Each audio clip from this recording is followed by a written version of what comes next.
Bapak Eka. Shalom, Pak Eka. Salam, Bapak Pendeta Yusuf Ya. Manubulu. Apa kabar, Pak? Baik, Tuhan memberkati. Haleluya, luar biasa sekali. Ya, terima kasih Pak Eka sudah hadir dan Bapak mau berbagi dengan kami. Tentunya tentang kasih Tuhan, bagaimana Bapak mengalaminya. Bapak yang berasal dari kehidupan yang antikris, yang tidak percaya Tuhan Yesus. Dan bagaimana Bapak bisa mengenal Tuhan. Itu penting sekali untuk kita bagikan kepada teman-teman yang lain. Dan kami berdoa supaya apa yang dibagikan ini berguna buat teman-teman yang lain dan bisa mendatangkan satu manfaat bagi kehidupan orang lain. Oke, Pak Eka, waktu dan tempat saya tidak perpanjang dan saya serahkan kepada Bapak untuk Bapak menceritakan secara lengkap mulai dari latar belakang dulu. Ya. Waktu dan tempat saya serahkan kepada Bapak. Silakan. Salam. Iya. Terima Shalom. kasih kepada Bapak Pendeta Yusuf Manubulu dan tim yang telah memberikan kesempatan saya bersaksi. Puji syukur pada Tuhan, di masa pandemi COVID ini, memberikan hikmat dan berkat bagi saya, karena banyak waktu sehingga waktu itu saya gunakan untuk melihat YouTube dengan mencari berbagai renungan dan kesaksian, dan kemudian bertemu dengan channel Bapak Pendeta Yusuf Manubulu selama COVID ini, dan kami hampir semua kesaksian di YouTube Bapak Pendeta Yusuf Manubulu saya lihat, saya menonton, dan memberikan berkat yang luar biasa dari kesaksian Bapak Ibu semua, bagaimana kekuatan Bapak Ibu yang bersama Tuhan Yesus Kristus taat dan setia. Dan kemudian beberapa waktu yang lalu, saya melihat videonya Ibu VB yang kehidupannya hampir seperti saya, tetapi tentu versinya agak berbeda, dan itu yang ingin saya saksikan pada kesempatan ini. Dan selanjutnya, saya ingin bersaksi atas pengalaman hidup saya yang hampir sama dengan Ibu VB. Saya lahir dan dibesarkan di pedesaan di Yogyakarta. Saya anak pertama dari 8 bersaudara. Bapak saya guru SMP, seorang petani juga. Dan kemudian pada saat saya dilahirkan, saya belum Kristen, karena orang tua saya juga belum Kristen. Dan bapak saya taat menjalankan agama yang dulu, dan saya ikut bapak juga. Jadi saya relatif juga menjalankan ibadah di masa itu dengan agama saya, dengan taat. Saya juga berpuasa dengan taat, walaupun masih kecil, tapi saya hampir selalu penuh saya berpuasa. Dan kemudian ibu saya juga sama, memiliki agama yang belum Kristen dan lebih ke kejawen. Dan kakek buyut saya seorang kejawen yang memiliki pusaka-pusaka, ada keris, ada tombak, ada pedang, dan menurut info kesaktiannya juga waktu mau meninggal diserahkan kepada saya. Kemudian bapak saya, walaupun sungguh taat dengan agamanya, tapi beliau seorang nasionalis. Jadi sebagai guru SMP, kemudian senang membantu pada saat itu SMP Katolik. Nah, kemudian saya selalu diajak ke SMP tersebut yang sebelahnya ada gereja. Saya senang sekali melihat Bapak Ibu, jemaat, umat di gereja tersebut yang selalu penuh sukacita, memuji puji-pujian. Kemudian bapak saya juga sering mengajak saya kalau ada perayaan Natal, perayaan Paskah. Saya juga senang, saya ikut. Dan kemudian bapak saya juga seorang pembina pramuka, maka di masa tahun 70-an memberikan pendidikan kepada saya untuk mengasihi kepada semua orang, apapun suku dan agamanya. Itu ajaran dari bapak saya. Maka sampai sekarang pun saya mengasihi kepada semua umat manusia, apapun suku dan agamanya. Nah, kemudian bermula ketika ibu saya memang SMP-nya di SMP Kristen. Dan kemudian ketika mau melahirkan saya, itu gerah atau sakit. Kemudian karena di pedesaan belum ada rumah sakit, kemudian di kota di rumah sakit Kristen. Ibu saya gelisah ternyata sakitnya. Jadi oleh dokter dikatakan tidak punya sakit penyakit. Nah, kemudian di rumah sakit Kristen tiap pagi ada Bapak Pendeta yang menyapa ibu saya. Dan kemudian ibu saya kok juga kemudian berdialog dengan Bapak Pendeta. Mengatakan bahwa saya gelisah, Pak Pendeta. Gelisah karena apa? Karena saya takut nanti kalau meninggal, saya itu akan masuk neraka. Karena kebaikan saya kalau ditimbang itu kalah dengan keburukan-keburukan saya. Saya ketakutan. Gitu. Nah, akhirnya kemudian oleh Bapak Pendeta, ibu saya mau didoakan. Kemudian ibu saya merasa damai dan tenang. Dan ketika itu secara ringkas ibu saya ingin menjadi Kristen. Namun karena di pedesaan saya, di desa saya belum ada Kristen, keluarga-keluarga saya juga belum Kristen, taat untuk beribadah yang dengan agama yang dulu, oleh saudara-saudaranya diminta untuk tidak perlu menjadi Kristen. Dan akhirnya kemudian ketika tahun 1970, ketika mau melahirkan adik saya yang kelima, kembali karena di desa tidak ada rumah sakit, harus di kota, juga di rumah sakit Kristen. Kemudian ketemu Bapak Pendeta lagi, dialog, diskusi, dan kemudian membaca kitab suci, maka kemudian ibu saya menyatakan, memberitahu kepada saudara-saudaranya bahwa mengenai keyakinan itu adalah personal, pribadi, bukan ada sesuatu hal, tapi ini menyangkut bagaimana perasaan ibu saya yang ingin menjadi Kristen. Kemudian ibu saya ke gereja. Nah, kemudian saya ketika itu kelas 5 SD. Kemudian ibu saya mengatakan kepada saya, "Nak, saya mau ke gereja." Nah, saya kan melihat pengalaman saya diajak Bapak perayaan Natal, perayaan Paskah, ya saya senang. Saya ikut Bu, begitu. Kemudian saya ikut ibadah, saya senang sekali. Tapi ya saya masih menjalankan setelah itu saya masih menjalankan dua ibadah ya, ibadah dengan agama saya yang dulu bersama Bapak, kemudian saya bersama Ibu karena Bapak juga masih rajin menjalankan ibadah, jadi saya masih menjalankan dua agama. Nah, kemudian ternyata apa yang disampaikan oleh Bapak Pendeta Yusuf Manubulu itu benar, bahwa iblis itu ternyata masih bekerja sampai sekarang, ingin menyesatkan dan ingin membunuh, membinasakan manusia, tidak ingin manusia itu selamat. Itu saya rasakan. Jadi ketika saya menjadi Kristen itu saya bahagia sekali. Saya ikut dibaptis dengan ibu saya, tapi bapak saya belum. Saya bahagia sekali dan ketika itu berkat dari keluarga saya menjadi luar biasa. Karena kemudian ada usaha gilingan padi jadi sukses. Tetapi memang namanya iblis tidak mau kalau ada orang ikut bersama Tuhan Yesus Kristus.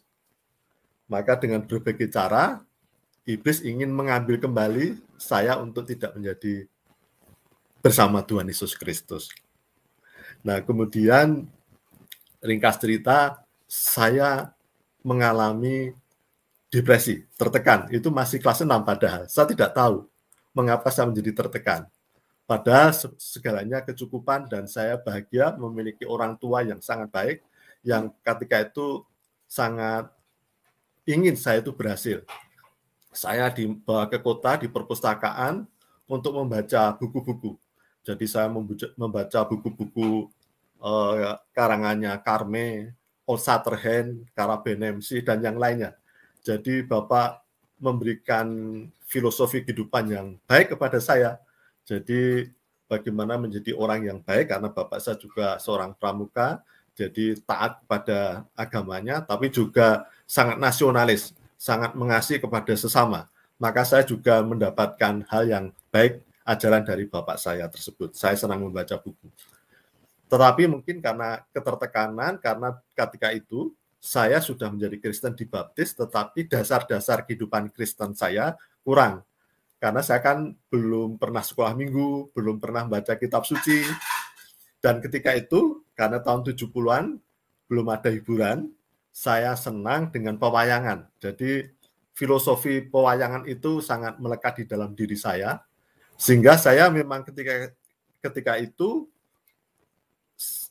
tahunya bahwa Tuhan Yesus Kristus itu memang anaknya Tuhan Bapa. Jadi Tuhan tapi anak gitu. Karena kalau di pewayangan ada Sang Yang Menang dan Sang Yang Tunggal gitu. Jadi ketika itu belum ada yang memberitahu kepada saya, sehingga saya mengalami ketertekanan karena dasar-dasar kekristenan saya belum kuat sampai SMA, dan sampai SMP saya masih menjalankan 2 ibadah dan juga kejawen. Jadi di dalam ketertekanan saya, kemudian saya mempelajari berbagai agama, juga keyakinan begitu. Karena saya belum memahami tentang Tuhan Yesus Kristus secara sungguh. Dan kemudian saya ingin menyarikan intisari agama, mau jadikan satu untuk kebaikan saya. Begitu. Tapi Tuhan itu sungguh maha baik, ternyata. Seperti disampaikan oleh Bapak Pendeta Yusuf Manubulu, bahwa iblis tetap akan menyesatkan, menghancurkan manusia sampai sekarang. Tetapi Tuhan Yesus Kristus itu ternyata maha panjang sabar, maha kasih. Saya yang seperti itu tetap dilindungi.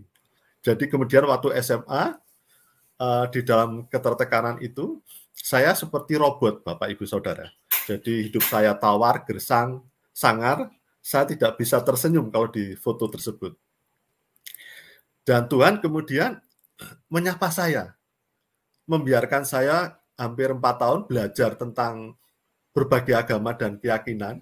Tuhan membiarkan kepada saya luar biasa.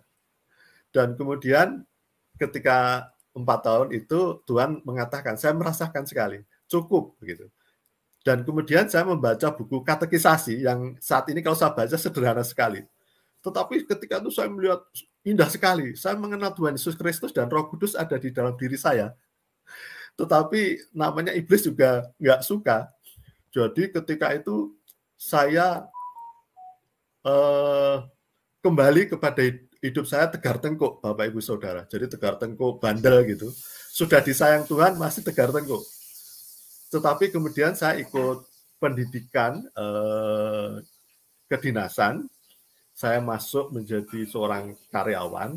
Dimulai saat itulah saya baru membaca Alkitab, karena ada teman saya dari Papua yang ngajak saya untuk ibadah persekutuan gitu.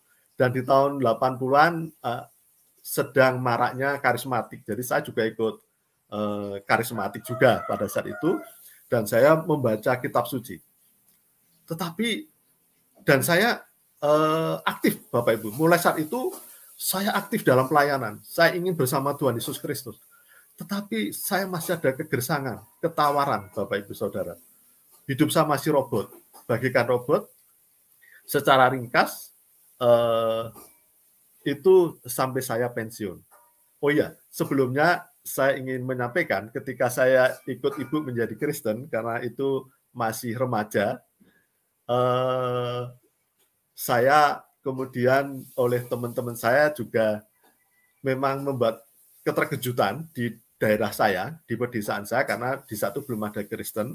Tetapi puji syukur pada Tuhan bahwa tetangga dan warga sangat baik kepada kami, walaupun anak-anak dengan saya juga,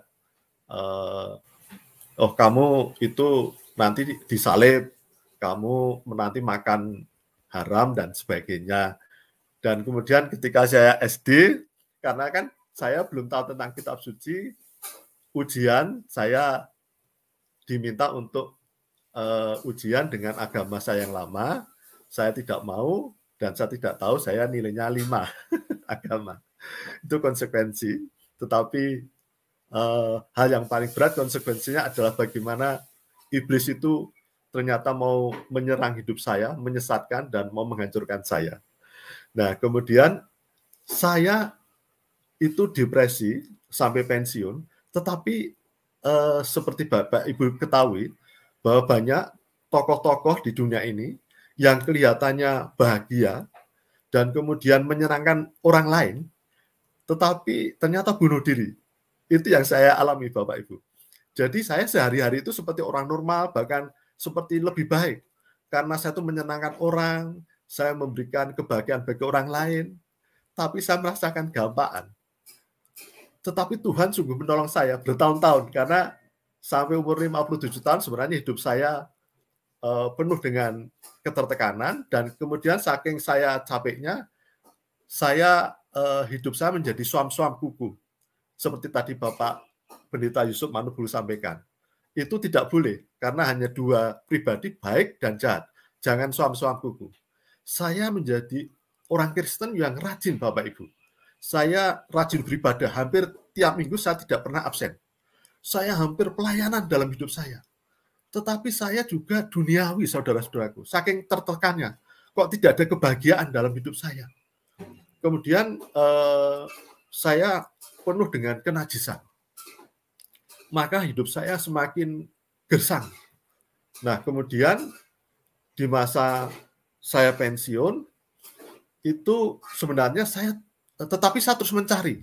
Semenjak saya remaja itu sebenarnya saya mencari. Karena saya selalu mimpi dikejar kegelapan. Saya mau mencari siapa yang bisa menolong saya, bahwa saya itu punya masalah. Tapi tidak sampai waktu itu, dari itu sampai saya dewasa belum bisa ada mensolusikan. Kemudian saya mencari hamba Tuhan, kemudian saya mencari evangelis, saya dilepaskan. Ternyata di dalam diri saya ada roh singa tua dan semar. Dan kemudian setelah pelepasan itu saya masih belum merasa damai sejahtera. Tapi saya terus mencari. Kemudian saya mencari lagi evangelis, saya mendapat pelepasan lagi di kening saya ini, yang tulang ini bisa dekok kalau bahasa Jawa. Jadi seperti ada dalam begitu pada tulang. Tapi saya belum merasakan kedamaian. Dan kemudian nampak ada suara yang mendorong. Jadi di dalam hati nurani saya itu ada yang mendorong.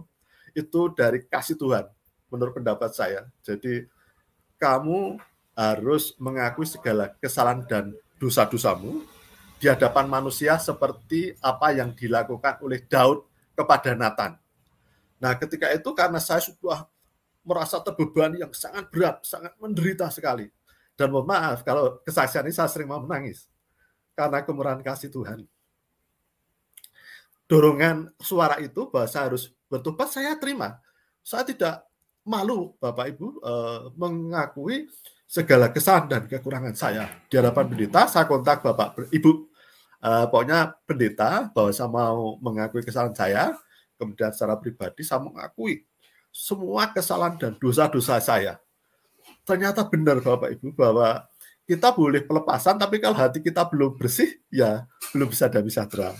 Jadi memang menurut pengalaman saya bahwa apapun juga kita harus betul-betul mengakui kesalahan dan dosa-dosa saya di hadapan Tuhan, di hadapan manusia juga. Jadi saya seperti Daud, saya menyampaikan dosa-dosa saya mengakui, bertobat kepada Tuhan di hadapan pendeta. Nah, semenjak itu saya damai sekali. Saya lega, plong yang belum pernah saya rasakan selama 57 tahun, Bapak Ibu. Dan akhirnya saya plong, dan kemudian saya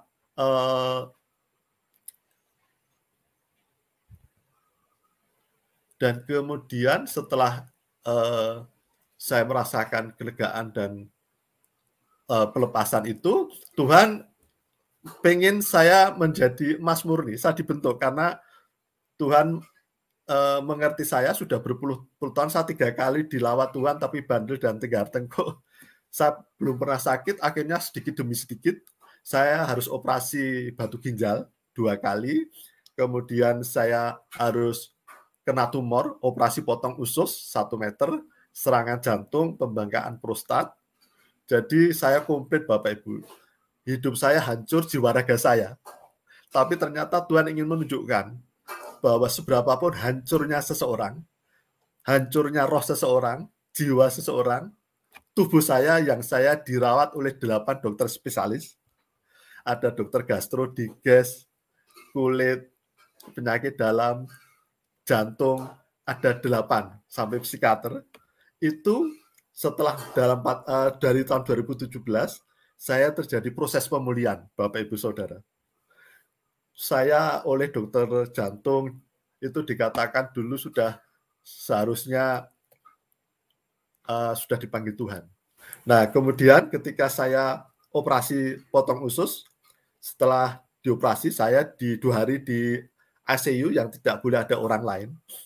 Itu di malam hari saya dibawa di suatu tempat yang tidak ada pepohonan, nggak ada kedamaian, gersang sekali. Adanya pasir dan batu-batuan yang abu-abu. Jadi gelap temaram. Saya penuh ketakutan. Sebelumnya saya nggak pernah merasa ketakutan seperti itu. Jadi saya merasa ketakutan dan saya kan kemudian bertanya, saya mau dibawa kemana kok gersang seperti ini? Ke neraka. Loh, karena apa ke neraka? Hidupmu dulu suam-suam kuku. Waduh, Bapak Ibu Saudara, saya ketika itu penuh dengan ketakutan. Karena di dalam diri saya ada berbagai penyakit ini, sudah secara logika memang harus dipanggil Tuhan, sudah dipanggil Tuhan. Tapi ketika itu saya bisa menjerit, Tuhan berikanlah kesempatan hidup. Saya betul-betul banyak dosa. Kiranya Tuhan berkenan agar saya betul-betul minta ampun kepada Tuhan dan hidup di dalam jalan Tuhan.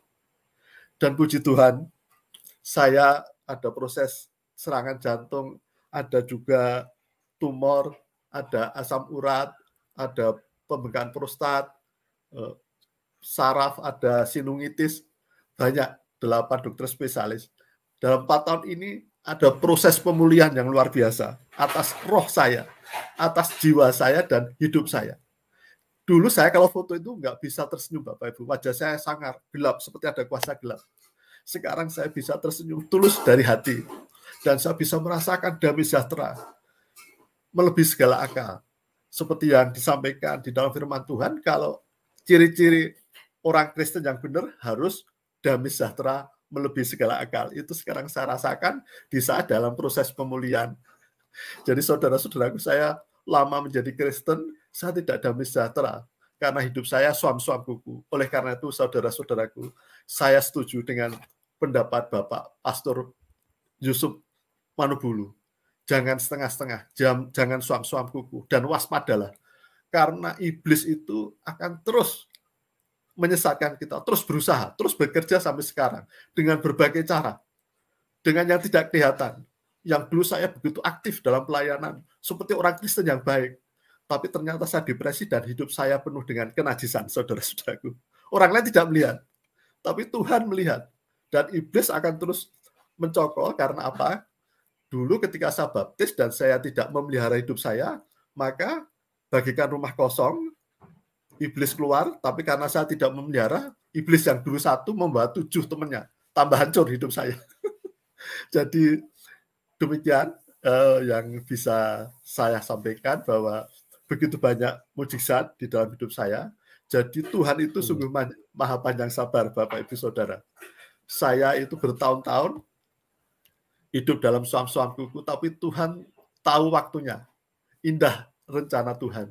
Dan oleh karena itu mengapa Tuhan juga memberikan kesempatan saya hidup, dan pada kesempatan ini saya juga terima kasih kepada Bapak Pendeta Yusuf Manubulu dan tim, karena saya merindukan, ada kerinduan di dalam diri saya untuk memberikan kesaksian betapa besar kemurahan kasih Tuhan, bahwa Tuhan Yesus Kristus itu dari dulu, sekarang, dan selamanya tidak pernah berubah, saudara-saudaraku. Tetapi jangan lupa bahwa iblis tetap bekerja sampai sekarang, tetapi ketika kita berpegang erat kuat dalam Tuhan Yesus Kristus, maka roh yang ada di dalam diri kita, roh Tuhan lebih berkuasa daripada iblis. Dan ciri-ciri orang yang bersama Tuhan, itu bukan aktif dalam pelayanan. Bukan itu, walaupun itu penting. Karena memang harus pelayanan itu harus aktif, harus ibadah aktif, berdoa aktif. Tetapi hal yang paling penting adalah jangan suam-suam kuku, betul-betul melekat bersama Tuhan Yesus Kristus. Jadi saudara-saudaraku, setelah saya mendapatkan lawatan Tuhan, saya damai sejahtera, Tuhan seperti memberikan monitor Bapak Ibu. Jadi sudah diperlihatkan semuanya.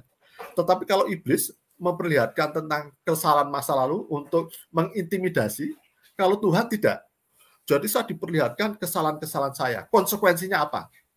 Karena ternyata konsekuensi akibat saya, anak-anak saya juga mengalami ketertekanan, saudara-saudaraku. Jadi saudara-saudaraku, jangan berbuat dosa. Karena kesalahan kita, itu anak kita juga akan menanggung. Jadi jangan main-main dengan Tuhan. Tuhan tidak ingin dipermainkan. Jadi saya diperlihatkan monitor besar dari awal hidup saya. Tapi Tuhan ingin menunjukkan, kamu dulu berbuat dosa seperti itu, tetapi saya mengasihimu. Dan Tuhan mengatakan, sahabat, saya mengasihi engkau karena kamu berharga di mataku. Dan itulah Bapak Ibu Saudara, sehingga ketika saya sudah dalam proses pemulihan, saya mohon doa pada Tuhan, saya bisa menulis di sosmed, bisa memberikan kesaksian, dan melalui channel Bapak Pendeta Yusuf Manubulu ini, saya juga terima kasih kepada Bapak Pendeta, saya bisa menyaksikan atas besar anugerah, kemurahan, kasih, dan maha panjang sabar Tuhan. Jadi jangan sia-siakan kesempatan ketika kita masih hidup. Jangan menggunakan kesempatan hidup untuk hal yang sia-sia, Bapak Ibu. Dulu saya banyak sia-sia. Saya makan yang sia-sia. Sering main game, saya sering main hal yang duniawi. Tapi itu sekarang dilepaskan oleh Tuhan. Saya sudah mulai tidak suka dengan hal kesenangan duniawi lagi. Saya hari-hari hanya ingin menyenangkan hati Tuhan. Karena begitu besar kasih Tuhan, melampaui daripada dosa-dosa saya. Seperti yang dirasakan oleh ibu saya. Dulu ketakutan, tapi setelah ikut Tuhan Yesus Kristus, karena dulu ibu saya ketakutan bahwa tidak mungkin bisa, kalau ditimbang itu lebih baik, kebaikannya lebih berat daripada dosanya. Sekarang ibu saya juga tenang bersama Tuhan, dan saya juga merasakan bahwa dosa saya lebih besar daripada kebaikan saya. Ya mungkin saya tanpa Tuhan Yesus Kristus bisa bersama Tuhan, bisa damai sejahtera, dan dapat pengharapan surgawi, seperti apa yang disampaikan Bapak Yusuf Manubulu. Itu yang bisa saya sampaikan, Bapak Pendeta, mungkin itu. Iya, iya, puji Tuhan, haleluya, luar biasa. Jadi teman-teman, bagaimana Pak Eka telah menyatakan bahwa dia meninggalkan iman yang lama karena dia mengalami sukacita damai sejahtera di dalam Tuhan Yesus. Cuman sayangnya Pak Eka tidak benar-benar bertobat, tidak benar-benar hidup sebagai seorang anak Tuhan. Betul, dan Pak. itu adalah pengakuan yang jujur, dan hanya dengan keterbukaan, dengan kejujuran di dalam hidup ini, maka seorang bisa ketemu dengan Tuhan. Karena kalau kita menutupi diri, maka kita adalah orang yang sama dengan hidup di dalam kegelapan. Jadi di dalam kekristenan, bukan hanya karena kita sudah berpindah keyakinan, dahulu tidak percaya Tuhan Yesus, dahulu antikris, sekarang percaya Tuhan Yesus. Bukan itu masalahnya. Sekarang kita sudah hidup bersama Tuhan Yesus, sudah hidup di dalam Tuhan Yesus, atau kita hanya percaya Tuhan Yesus. Ini yang jadi persoalan. Yang sekian tahun Pak Eka ternyata tidak hidup bersama Tuhan Yesus, tapi hanya percaya Tuhan Yesus. Nah, Alkitab juga sudah menjelaskan, kalau soal percaya, setan jauh lebih percaya daripada manusia percaya Tuhan. Bahkan setan itu gemetar kalau dengar nama Tuhan. Ya, tapi kita melihat di sini bahwa inilah satu kesaksian yang memberkati kita semua. Jadi berhati-hatilah, sekalipun Anda sudah percaya kepada Tuhan Yesus, tapi hidupmu tidak di dalam Tuhan Yesus, maka itu adalah kehidupan yang sia-sia. Itu adalah kehidupan yang di dalam kegelapan. Jadi yang Tuhan inginkan adalah berjalan bersama Tuhan, hidup di dalam roh, supaya apa yang disediakan Tuhan, yaitu keselamatan, kehidupan sorga yang begitu mulia, dan tidak ada kata yang bisa melukiskan tentang kebahagiaan yang ada di dalam surga. Oleh sebab itu, milikilah terimalah dan hargailah keselamatan yang sudah diberikan kepada kita. Dan ingat bahwa iblis ini sangat kejam. Iblis ini sangat kejam. Kalau mau cari tahu kekejaman iblis, lihatlah apa yang terjadi dengan Tuhan Yesus waktu dia berada di dunia. Bagaimana manusia itu kerasukan setan semua. Dengan begitu keji, dengan begitu kejam, dia memakai manusia untuk menghancurkan Tuhan.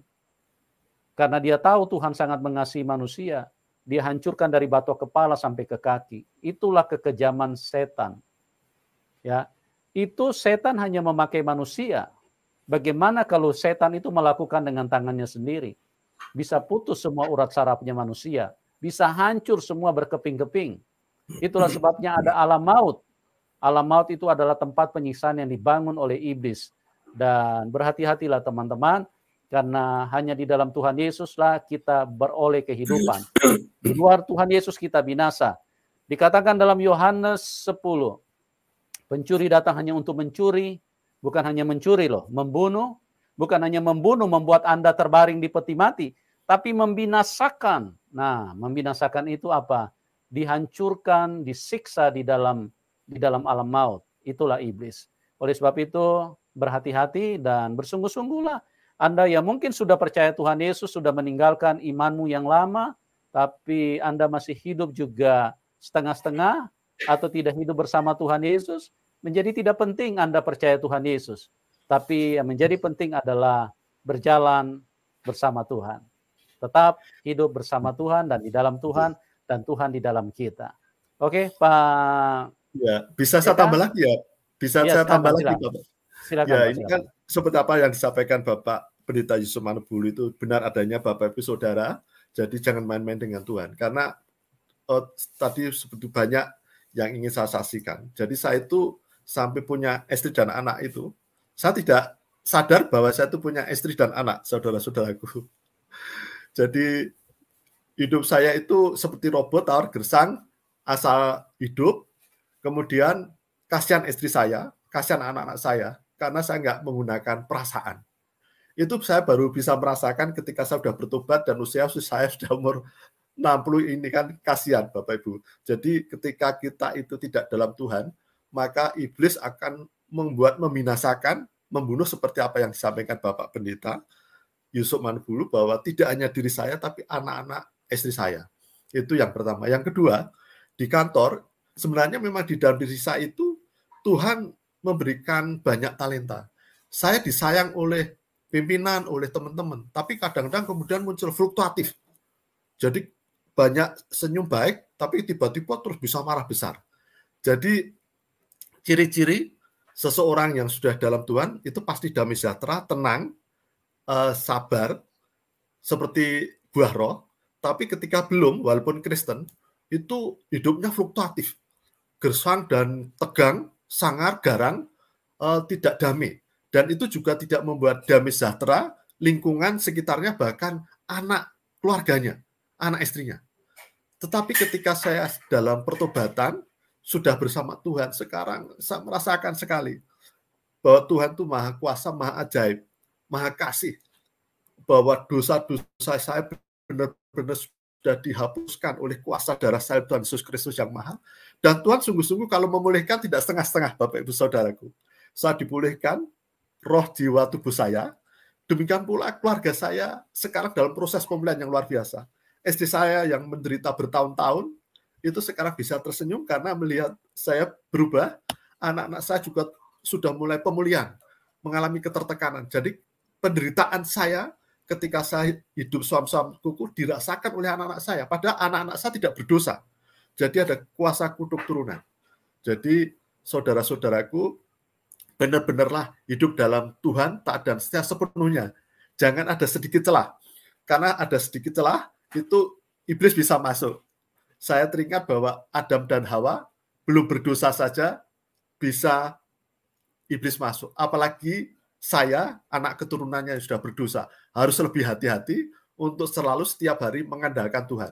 Jadi sekarang saya hanya ingin mengandalkan Tuhan, saya diberi kesempatan hidup ini, saya tidak ingin menggunakan hidup saya yang tidak baik, yang sia-sia. Karena hasilnya seperti yang tadi saya memberikan kesaksian. Nggak ada kebahagiaan tanpa Tuhan Yesus Kristus. Tetapi tanpa Tuhan Yesus Kristus dengan ketaatan dan kesetiaan untuk hidup bersama Tuhan, hidup taat dan setia atas perintah Tuhan, dengan membaca firman Tuhan, merenungkan, dan menjadi saksi, menjadi berkat demi kemuliaan nama Tuhan. Jadi hanya semata-mata demi kemuliaan nama Tuhan. Demikian Bapak Pendeta Yusuf Manubulu. Ya, puji Tuhan. Haleluya.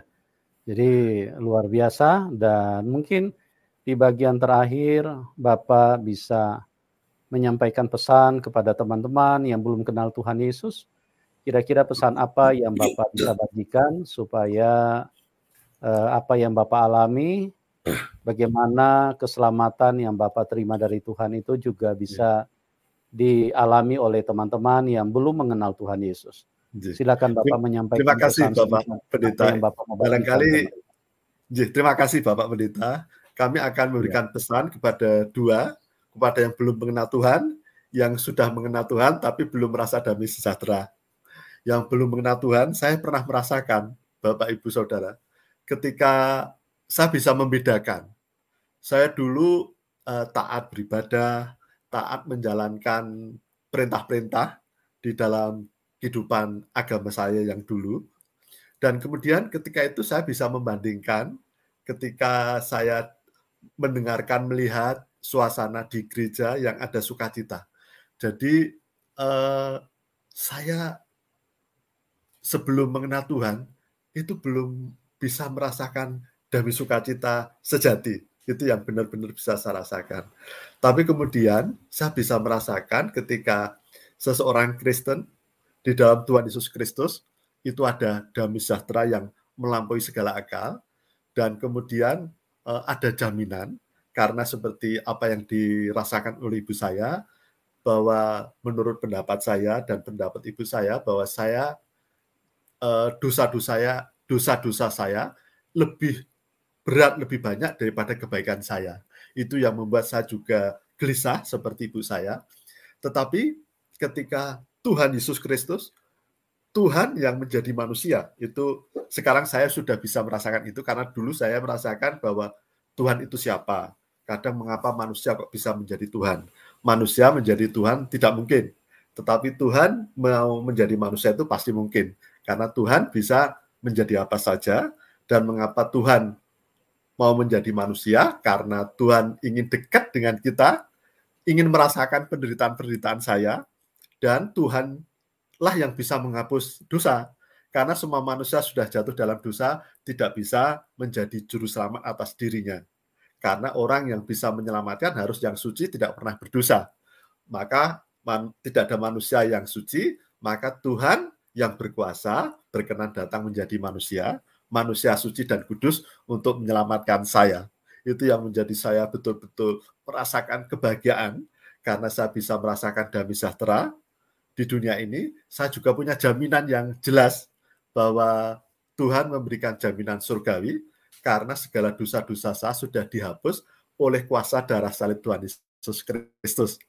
Darah yang sungguh sangat mahal, karena darah Tuhan sendiri. Kemudian pesan saya kepada saudara-saudara saya yang Kristen, maka jadilah Kristen yang baik. Karena saya menjadi Kristen, saya rajin beribadah, saudara-saudaraku. Saya tidak pernah tidak beribadah. Hampir tiap minggu saya beribadah, saudara-saudaraku. Jadi saya tidak pernah absen, tidak pernah bolos. Bahkan saya pernah menjadi majelis, menjadi ketua pemuda, menjadi sekolah minggu. Saya melayani di transmigrasi, karena saya pernah bekerja di Kalimantan. Jadi hampir semua aspek pelayanan sudah saya lakukan. Saya malah malu saya mau mengatakan, saya menjadi guru agama, saudara-saudaraku. Tapi saya tidak bisa merasakan apa yang ada di dalam diri saya, roh Tuhan. Karena di dalam diri saya ada belenggu dosa.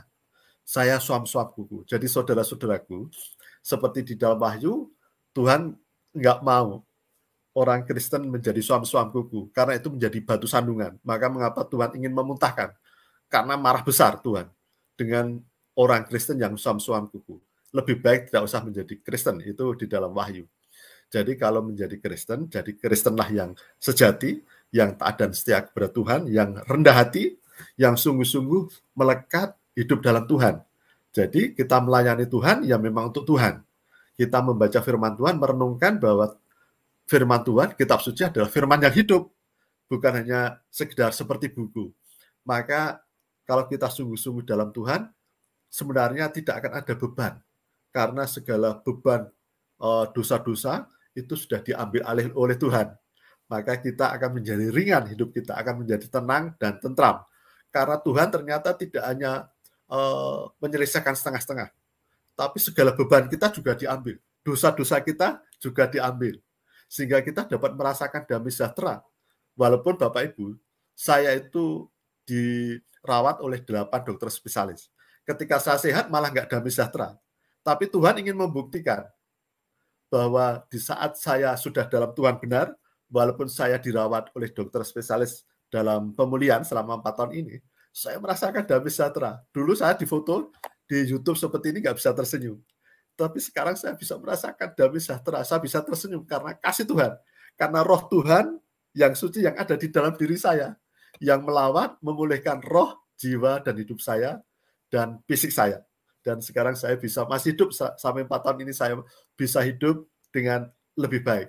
Saya sudah menyampaikan juga foto-foto kepada Bapak Pendeta Yusuf Kala. Mohon maaf, pada Bapak Yusuf Manubulu, bahwa betapa saya berkali-kali dirawat di opname di rumah sakit.